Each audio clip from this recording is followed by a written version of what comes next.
Bonjour. Alors le cours d'aujourd'hui, ça sera sur les automates programmables industriels, ou bien ce qu'on appelle les API. Alors, c'est quoi un automate programmable industriel? Tout simplement, si je prends par exemple ici la définition, un automate programmable industriel ou bien API est un dispositif électronique programmable, je souligne ici programmable, destiné à la commande de processus industriels par un traitement séquentiel. On peut dire que l'automatisme est le cerveau des processus automatisés. Alors, rappelez-vous la chaîne d'information. On a la première fonction, c'est la fonction acquérir. On fait l'acquisition des informations via des capteurs, puis il y a un conditionnement de signal. Et puis après, on traite ces informations. Pour traiter les informations, la deuxième fonction, on utilise plusieurs solutions. Soit par exemple la solution câblée en utilisant la logique combinatoire ou bien la logique séquentielle. Comme on peut utiliser aussi la logique programmée. Pour utiliser la logique programmée, on utilise généralement des microprocesseurs ou bien des microcontrôleurs, ou bien des cartes électroniques dédiées au traitement, des ordinateurs, ou bien, finalement, en utilisant un automate programmable industriel. Alors, la situation d'un API dans un système automatisé est la suivante. Si je prends ici la partie opérative d'un système automatisé, une machine par exemple, avec les capteurs, les actionneurs, alors comment on place un API? Alors, un API, c'est une unité de traitement, donc il appartient à la chaîne d'information, plus exactement à la fonction traiter. Alors, comment on traite ces informations? Par exemple, si je vois ici les capteurs fournissent des informations sur l'état de la machine ou bien des systèmes. Ces informations, les informations analogiques, par exemple, sont quelques millivolts, d'accord, des signaux faibles, de faible amplitude, ou bien des signaux logiques, ou bien numériques, c'est 0 ou bien 5 volts. D'accord? Ça, c'est l'ordre de grandeur pour des signaux fournis par les capteurs. D'accord? Alors, pour traiter ces informations, d'accord, par l'API, on place ici un adaptateur de sortie. Alors, le rôle de cet adaptateur, il fait quoi? Donc, il fait correspondre à un signal ici en entrée, un autre signal image en sortie ici vers l'automate. D'accord? Pourquoi ça? Parce que le module d'entrée de l'automate, elle traite les informations par l'ordre de grandeur 0, 24 volts pour les signaux logiques. D'accord? Alors, 0, 24 volts ici, comme entrée, ici 0, 5 volts ou bien quelques millivolts, si le signal est un signal analogique. Alors, pour adapter ça à l'automate, il faut placer ce qu'on appelle un adaptateur de sortie, ou bien ce qu'on appelle une interface de sortie. Alors, l'interface ou bien l'adaptateur de sortie, tout simplement, donne un signal image, d'accord, du signal d'entrée, avec un ordre de grandeur adapté à l'automate.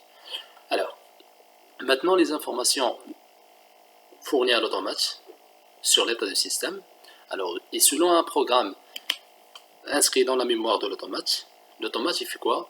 Il traite ces informations selon le programme et prendre des décisions.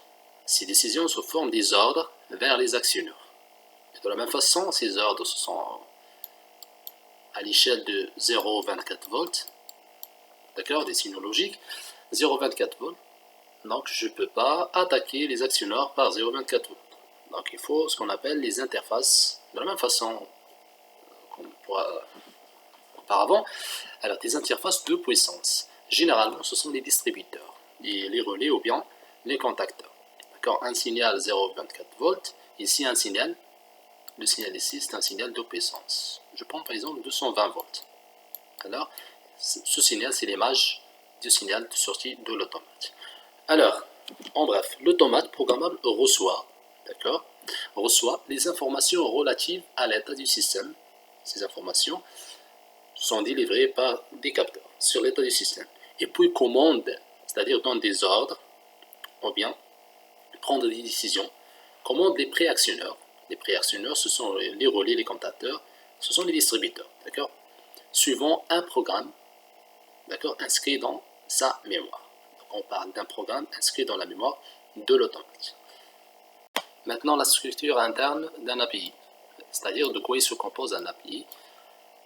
Généralement, un API se compose de trois grandes parties. La première partie, c'est l'unité centrale ou bien le processeur, et parfois on l'appelle aussi le CPU. Le CPU en français, c'est l'unité centrale de traitement. Les autres parties, ce sont la partie mémoire, Et la troisième partie, c'est la partie des interfaces d'entrée-sortie. Lorsqu'on parle d'un système programmable, une fois on parle d'un système programmable, donc implicitement, on parle de mémoire. Pourquoi une mémoire? Pour stocker le programme. D'accord?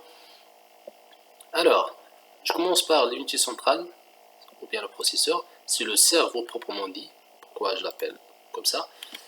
Parce que c'est celui qui gère le tout, d'accord, selon un programme inscrit dans la mémoire. Alors, le processeur peut être considéré comme le cerveau de l'automate. Vous pouvez souligner ici un cerveau de l'automate.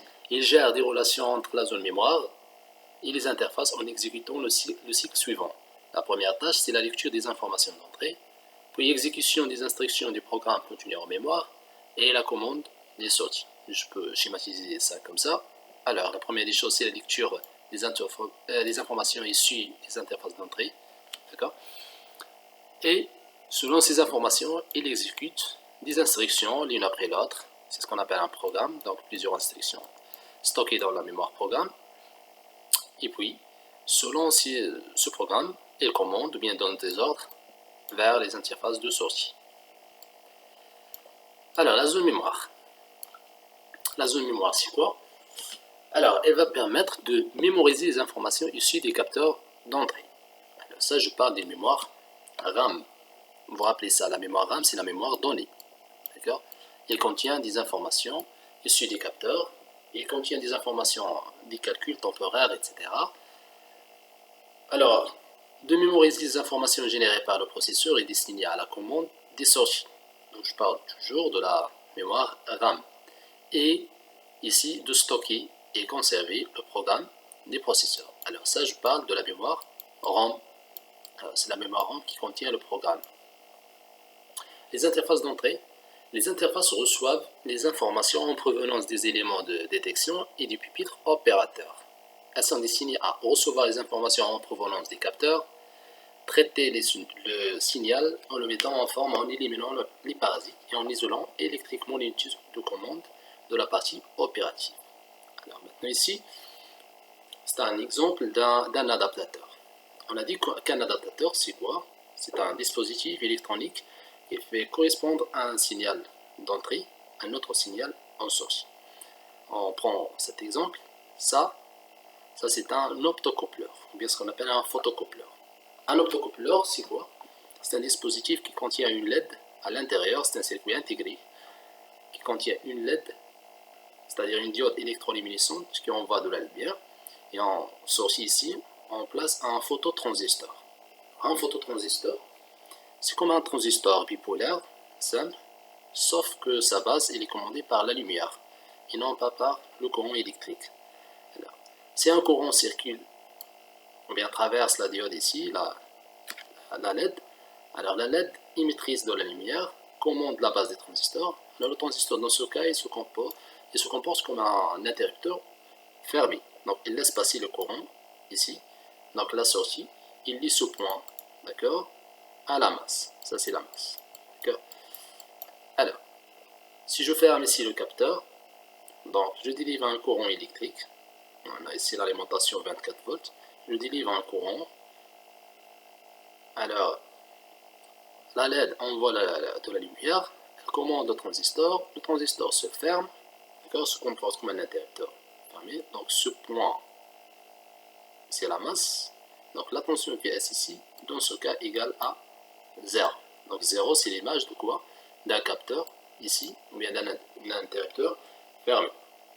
Dans le cas inverse, s'il n'y a pas de courant ici, si j'ouvre le capteur, s'il n'y a pas de courant, un capteur fin de course ouvert ou bien un interrupteur ouvert, alors il n'y a pas de courant. D'accord? Il n'y a pas de courant. Alors ici, le transistor il se comporte comme un interrupteur ouvert. Donc un interrupteur ouvert, il n'y a pas de courant qui circule. La tension VS ici égale à 5 volts ici. Alors c'est ça ce qu'on appelle un adaptateur. Alors qu'est-ce que vous remarquez? Un adaptateur, il fait quoi? Il fait correspondre à un signal 0,24 volts en entrée, ici. Un autre signal ici, 5 volts, 0 volts. D'accord?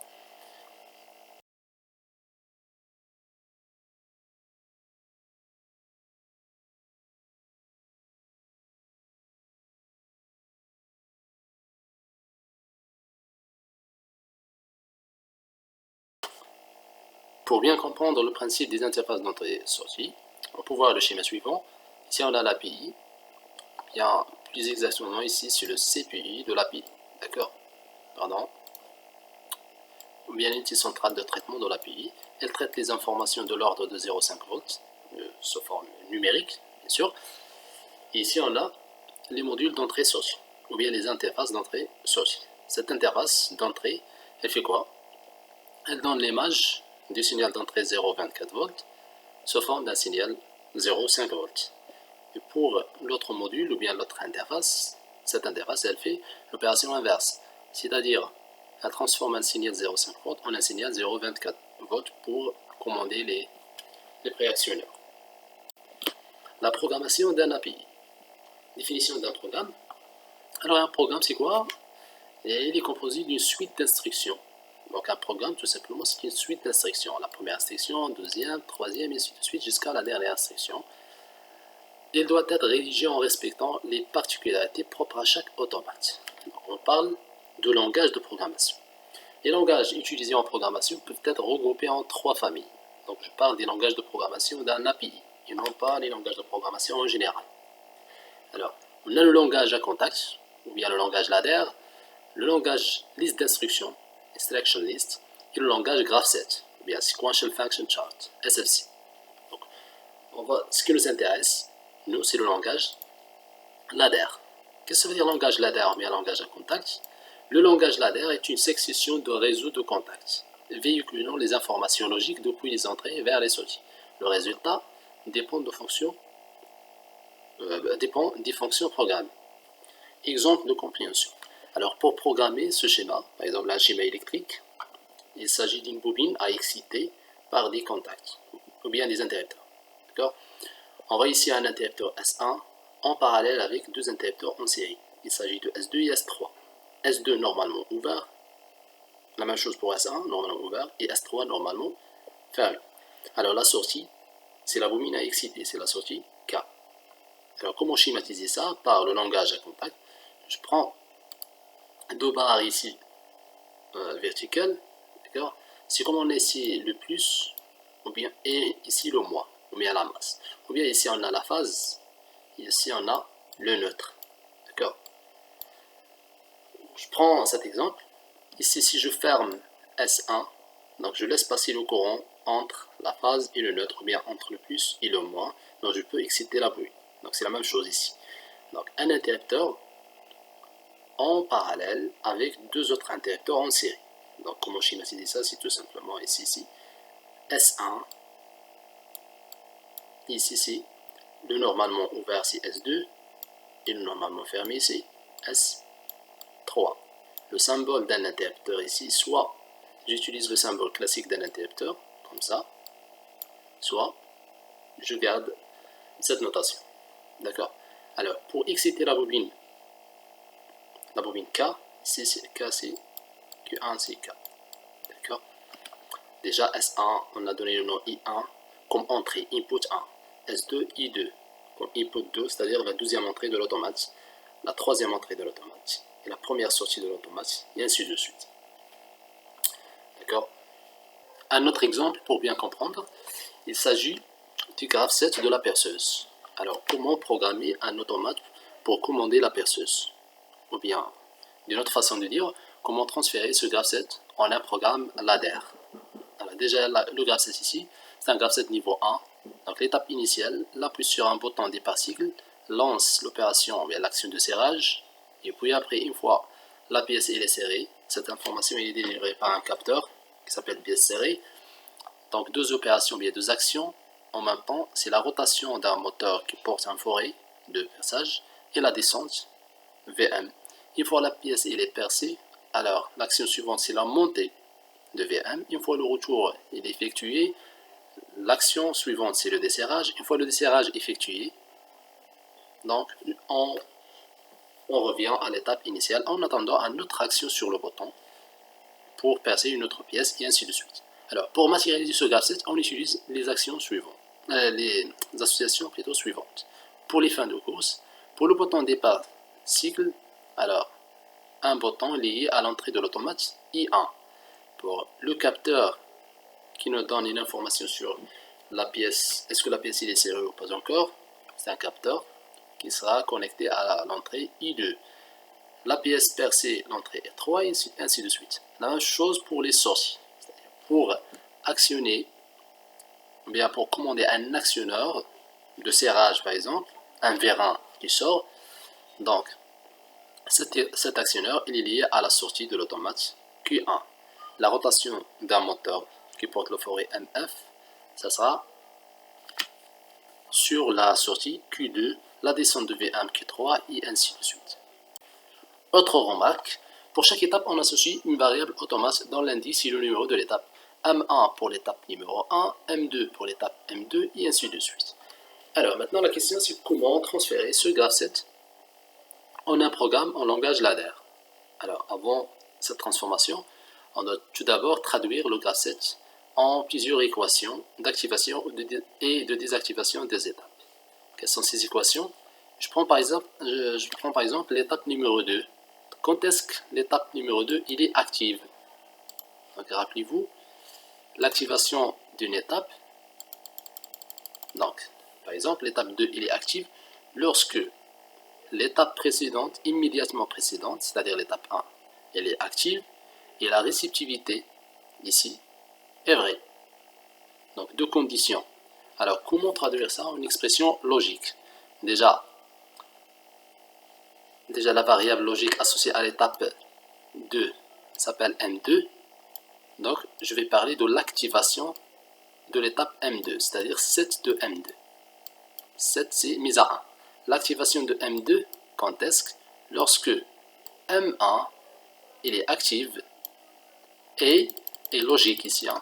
Donc pas un point, pas multiplication logique. Et l'appui sur départ cycle. L'appui sur départ cycle, je vais changer ici, l'appui sur départ cycle, c'est l'entrée de l'automate numéro 1 ou bien input 1. D'accord? Donc deux conditions pour activer ou bien pour la mise à 1 de l'étape numéro 2. Donc set de M2, si M1 doit être égal à 1, c'est-à-dire active, et 1 doit être vrai. Ça c'est la mise à 1. Et quand est-ce que l'étape numéro 2, ça sera inactive? Donc l'étape numéro 2, elle se désactive par l'activation de l'étape suivante. Une fois l'étape suivante, c'est-à-dire l'étape 3 égale à 1, l'étape 2, automatiquement, ça sera désactivé. Alors je parle de set de M1 et de reset bien mise à 0 de l'étape M2. Donc deux équations pour chaque étape. Quand est-ce que? Lorsque M3 égale à 1. Donc je respecte cette règle pour les autres étapes. Alors maintenant l'étape initiale. Alors pour l'étape initiale, c'est une exception. Quand est-ce que l'étape initiale est active? Soit lorsque l'étape numéro 5, alors je vais écrire ça. Alors set de l'étape numéro 1, soit lorsque l'étape numéro 5 est active, et la réceptivité précédente, c'est-à-dire le desserrage effectué. Le desserrage effectué, c'est l'entrée de l'automate E5. Et ça, c'est l'exception. Ou bien, d'après la règle du graph set, la règle numéro 1. Alors, l'étape initiale, c'est l'étape qui est active lorsque toutes les étapes sont désactivées. Alors, comment exprimer ça de façon logique? Alors, l'étape, ou bien set de l'étape M1, lorsque toutes les autres étapes sont désactivées, c'est-à-dire M1 il est désactivé, je vais écrire M2 plutôt, M2 bar, M3 aussi désactivé, M3 bar, M4 bar et enfin M5 bar. C'est ça l'exception de l'étape initiale. Et pour le reset, c'est comme toutes les autres étapes, reset de M1 lorsque l'étape suivante est active. Donc l'étape suivante de M1, c'est l'étape numéro 2. Parce qu'on a l'étape numéro 2 ici, active. Maintenant, comment traduire ces équations en langage ladder? Alors déjà, je vais supprimer ça. Alors c'est très simple. Alors les deux barres, plus ou moins, ou bien phase neutre, d'accord, des langages ladder. Alors je commence par la mise à 1 de l'étape numéro 2 ici. Donc déjà les sorties, ou bien les bobines de sortie, je les symbolise par des parenthèses, comme ça. Et entre ces deux parenthèses, soit 7, si on l'a mise à 1, soit R, si on l'a mise à 0. Donc la première des choses, c'est 7 de l'étape M2. Alors, cette équation, donc 7 de M2 égale M1 et logique I1. Donc je symbolise M1 et I1 par deux interrupteurs en série. Donc c'est comme on a ici, deux interrupteurs en série. Alors, le premier interrupteur c'est M1 et le deuxième interrupteur c'est E1. Maintenant pour reset des M2, c'est seulement avec M3. Donc M2, c'est entre parenthèses une sortie, M2, donc ici c'est recette de M2. Alors, par un seul interrupteur, c'est l'interrupteur M3. Et ainsi de suite. Pour M3, je vais écrire la deuxième. Pour 7 de M3, on a deux interrupteurs M2 et I2 en série. M2 et I2. Donc, M2 par exemple, en série avec I2. Alors, la sortie ici, c'est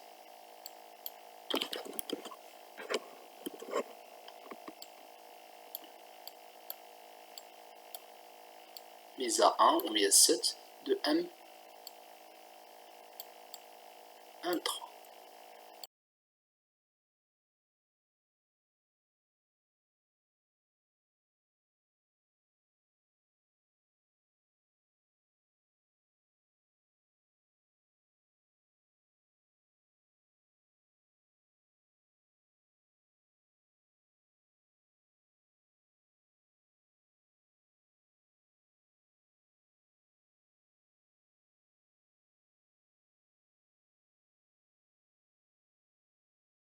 Alors, il y a une petite remarque ici. Pour la mise à 1, ou bien 7 de l'étape numéro 1, par la condition, ou bien l'expression logique suivante, M5 et I5, donc le et logique, il est représenté par deux interrupteurs en série ici, M5 et I5, plus le plus ici, ce sont les interrupteurs en parallèle, plus M2 bar. Alors M2 bar, c'est un interrupteur normalement fermé. M5 par exemple, sans le bar, c'est un interrupteur normalement ouvert. Ça c'est une remarque. Alors on n'a pas encore terminé, ça s'appelle le traitement séquentiel. Donc on a besoin de continuer pour ce qu'on appelle le traitement postérieur. Qu'est-ce que ça veut dire un traitement postérieur? C'est tout simplement l'affectation des sorties. Jusqu'à maintenant, il n'y a pas d'affectation de sortie. Comme vous voyez, il y a seulement des variables internes de l'automate qui s'appellent M2, M3 jusqu'à M1 jusqu'à M5. D'accord? Donc 7 recettes, 7 recettes, une mise à 1, mise à 0. Donc il n'y a pas d'affectation de sortie. Alors comment écrire le traitement postérieur? Je vais revenir au graphe 7. Alors le traitement postérieur, c'est pas compliqué, c'est l'affectation des sorties. Par exemple, quand est-ce que l'action serrage elle est associée à l'étape numéro 2. Donc tout simplement, si je vais écrire par exemple une équation, donc serrage, c'est la sortie Q1. Donc une équation Q1 à quoi est égale? C'est l'étape, lorsque l'étape numéro 2 est active, c'est égal à M2.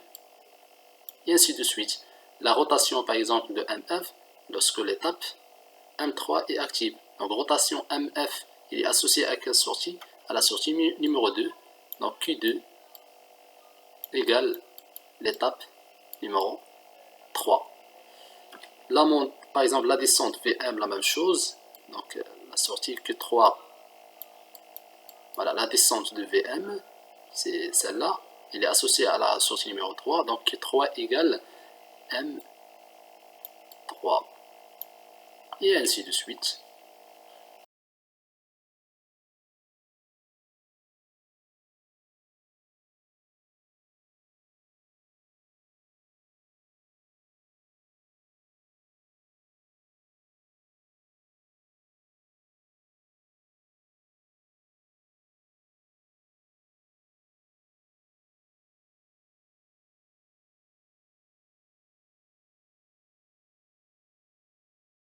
voilà maintenant le programme linéaire complet. D'accord? On a en premier lieu le traitement séquentiel, c'est-à-dire les variables internes de l'automate, set et reset. Et on a par la suite l'affectation des sorties. Alors il faut faire attention ici, une remarque, il n'y a pas de set ici ni de reset. C'est-à-dire lorsque M2 égale à 1, donc c'est 7. Lorsque M2 revient à 0, donc la sortie Q2, Q1 plutôt, revient aussi à 0. Donc c'est en fonction de M2, il n'y a pas de set ni de reset.